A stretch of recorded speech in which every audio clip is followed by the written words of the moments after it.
does not know that his own end and aim in life is exactly the same as that of those from whom he differs. The worshipper, by keeping constantly before him the idea of God and a surrounding of good, comes to the same point at last and says, "Thy will be done," and keeps nothing to himself. That is self-abnegation. The philosopher, with his knowledge, sees that the seeming self is a delusion and easily gives it up. It is self-abnegation. So karma, bhakti, and jnana all meet here, and this is what was meant by all the great preachers of ancient times, when they taught that God is not the world. There is one thing which is the world and another which is God, and this distinction is very true. What they mean by world is selfishness. Unselfishness is God. One may live on a throne, in a golden palace, and be perfectly unselfish, and then he is in God. Another may live in a hut and wear rags, and have nothing in the world, yet, if he is selfish, he is intensely merged in the world. To come back to one of our main points, we say that we cannot do good without at the same time doing some evil, or do evil without doing some good. Knowing this, how can we work? There have, therefore, been sects in this world who have in an astoundingly preposterous way preached slow suicide as the only means to get out of the world, because if a man lives, he has to kill poor little animals and plants or do injury to something or someone. So according to them the only way out of the world is to die. The Jains have preached this doctrine as their highest ideal. This teaching seems to be very logical. But the true solution is found in the Gita. It is the theory of non-attachment, to be attached to nothing while doing our work of life. Know that you are separated entirely from the world, though you are in the world, and that whatever you may be doing in it, you are not doing that for your own sake. Any action that you do for yourself will bring its effect to bear upon you. If it is a good action, you will have to take the good effect, and if bad, you will have to take the bad effect, but any action that is not done for your own sake, whatever it be, will have no effect on you. There is to be found a very expressive sentence in our scriptures embodying this idea: even if he kill the whole universe, or be himself killed, he is neither the killer nor the killed, when he knows that he is not acting for himself at all.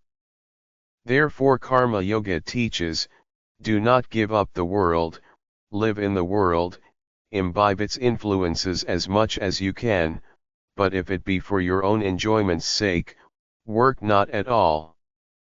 Enjoyment should not be the goal.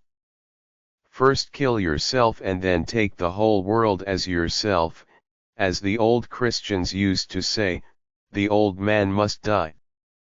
This old man is the selfish idea that the whole world is made for our enjoyment.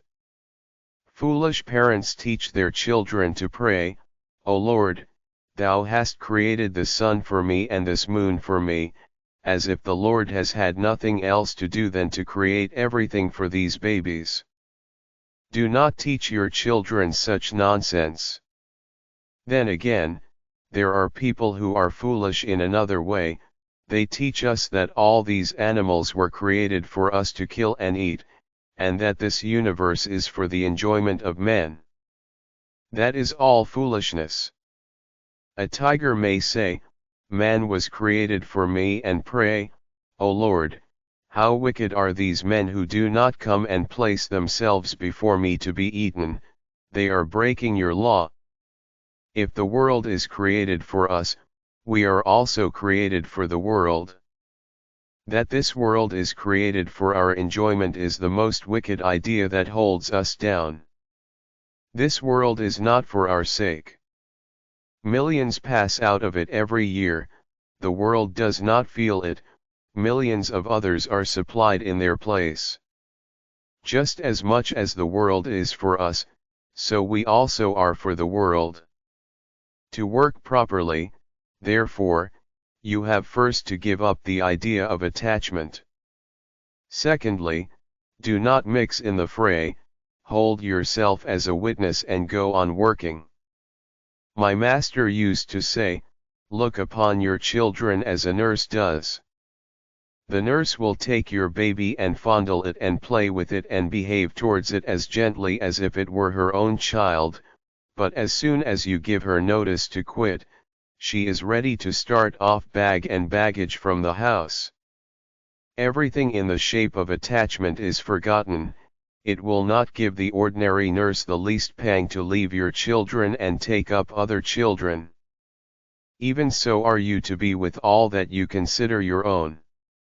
You are the nurse, and if you believe in God, believe that all these things which you consider yours are really His. The greatest weakness often insinuates itself as the greatest good and strength. It is a weakness to think that anyone is dependent on me, and that I can do good to another. This belief is the mother of all our attachment, and through this attachment comes all our pain. We must inform our minds that no one in this universe depends upon us, not one beggar depends on our charity, not one soul on our kindness, not one living thing on our help. All are helped on by nature, and will be so helped even though millions of us were not here. The course of nature will not stop for such as you and me. It is, as already pointed out, only a blessed privilege to you and to me that we are allowed, in the way of helping others, to educate ourselves. This is a great lesson to learn in life, and when we have learned it fully, we shall never be unhappy. We can go and mix without harm in society anywhere and everywhere. You may have wives and husbands, and regiments of servants, and kingdoms to govern, if only you act on the principle that the world is not for you and does not inevitably need you, they can do you no harm. This very year some of your friends may have died. Is the world waiting without going on, for them to come again? Is its current stopped? No, it goes on. So drive out of your mind the idea that you have to do something for the world. The world does not require any help from you. It is sheer nonsense on the part of any man to think that he is born to help the world. It is simply pride, it is selfishness insinuating itself in the form of virtue. When you have trained your mind and your nerves to realize this idea of the world's non-dependence on you or on anybody, there will then be no reaction in the form of pain resulting from work. When you give something to a man and expect nothing, do not even expect the man to be grateful. His ingratitude will not tell upon you, because you never expected anything, never thought you had any right to anything in the way of a return. You gave him what he deserved, his own karma got it for him, your karma made you the carrier thereof. Why should you be proud of having given away something? You are the porter that carried the money or other kind of gift, and the world deserved it by its own karma. Where is then the reason for pride in you? There is nothing very great in what you give to the world. When you have acquired the feeling of non-attachment, there will then be neither good nor evil for you. It is only selfishness that causes the difference between good and evil. It is a very hard thing to understand, but you will come to learn in time that nothing in the universe has power over you until you allow it to exercise such a power. Nothing has power over the self of man, until the self becomes a fool and loses independence. So, by non-attachment, you overcome and deny the power of anything to act upon you. It is very easy to say that nothing has the right to act upon you until you allow it to do so, but what is the true sign of the man who really does not allow anything to work upon him, who is neither happy nor unhappy when acted upon by the external world. The sign is that good or ill fortune causes no change in his mind, in all conditions he continues to remain the same. There was a great sage in India called Vyasa. This Vyasa is known as the author of the Vedanta aphorisms, and was a holy man. His father had tried to become a very perfect man and had failed.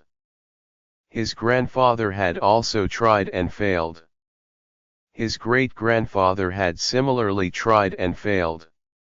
He himself did not succeed perfectly, but his son, Shaka, was born perfect. Vyasa taught his son wisdom, and after teaching him the knowledge of truth himself, he sent him to the court of King Janaka. He was a great king and was called Janaka Videha. Videha means without a body. Although a king, he had entirely forgotten that he was a body, he felt that he was a spirit all the time. This boy Shaka was sent to be taught by him. The king knew that Vyasa's son was coming to him to learn wisdom, so he made certain arrangements beforehand. And when the boy presented himself at the gates of the palace, the guards took no notice of him whatsoever. They only gave him a seat, and he sat there for 3 days and nights, nobody speaking to him, nobody asking him who he was or whence he was. He was the son of a very great sage, his father was honored by the whole country, and he himself was a most respectable person, yet the low, vulgar guards of the palace would take no notice of him. After that, suddenly, the ministers of the king and all the big officials came there and received him with the greatest honors. They conducted him in and showed him into splendid rooms, gave him the most fragrant baths and wonderful dresses, and for 8 days they kept him there in all kinds of luxury. That solemnly serene face of Shaka did not change even to the smallest extent by the change in the treatment accorded to him. He was the same in the midst of this luxury as when waiting at the door. Then he was brought before the king. The king was on his throne, music was playing, and dancing and other amusements were going on. The king then gave him a cup of milk, full to the brim, and asked him to go 7 times round the hall without spilling even a drop. The boy took the cup and proceeded in the midst of the music and the attraction of the beautiful faces. As desired by the king, 7 times did he go round, and not a drop of the milk was spilt. The boy's mind could not be attracted by anything in the world, unless he allowed it to affect him. And when he brought the cup to the king said to him, "What your father has taught you, and what you have learned yourself, I can only repeat. You have known the truth, go home." Thus the man that has practiced control over himself cannot be acted upon by anything outside, there is no more slavery for him. His mind has become free. Such a man alone is fit to live well in the world. We generally find men holding 2 opinions regarding the world. Some are pessimists and say, "How horrible this world is, how wicked." Some others are optimists and say, "How beautiful this world is, how wonderful." To those who have not controlled their own minds, the world is either full of evil or at best a mixture of good and evil. This very world will become to us an optimistic world when we become masters of our own minds. Nothing will then work upon us as good or evil, we shall find everything to be in its proper place, to be harmonious. Some men, who begin by saying that the world is a hell, often end by saying that it is a heaven when they succeed in the practice of self-control. If we are genuine karma yogis and wish to train ourselves to that attainment of the state, wherever we may begin we are sure to end in perfect self-abnegation, and as soon as the seeming self has gone, the whole world, which at first appears to us to be filled with evil, will appear to be heaven itself and full of blessedness. Its very atmosphere will be blessed, every human face there will be God. Such is the end and aim of Karma Yoga, and such is its perfection in practical life.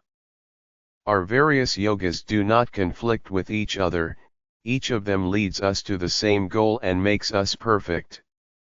Only each has to be strenuously practiced. The whole secret is in practicing. First you have to hear, then think, and then practice. This is true of every yoga. You have first to hear about it and understand what it is, and many things which you do not understand will be made clear to you by constant hearing and thinking. It is hard to understand everything at once. The explanation of everything is after all in yourself. No one was ever really taught by another, each of us has to teach himself.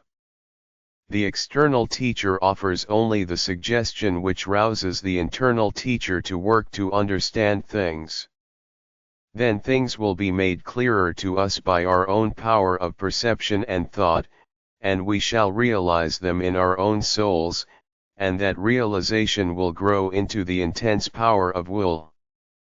First it is feeling, then it becomes willing, and out of that willing comes the tremendous force for work that will go through every vein and nerve and muscle, until the whole mass of your body is changed into an instrument of the unselfish yoga of work, and the desired result of perfect self-abnegation and utter unselfishness is duly attained.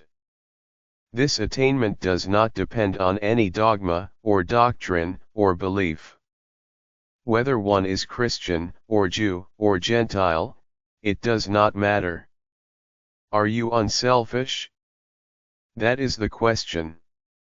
If you are, you will be perfect without reading a single religious book, without going into a single church or temple. Each one of our yogas is fitted to make man perfect even without the help of the others, because they have all the same goal in view. The yogas of work, of wisdom, and of devotion are all capable of serving as direct and independent means for the attainment of moksha. Fools alone say that work and philosophy are different, not the learned. The learned know that, though apparently different from each other, they at last lead to the same goal of human perfection.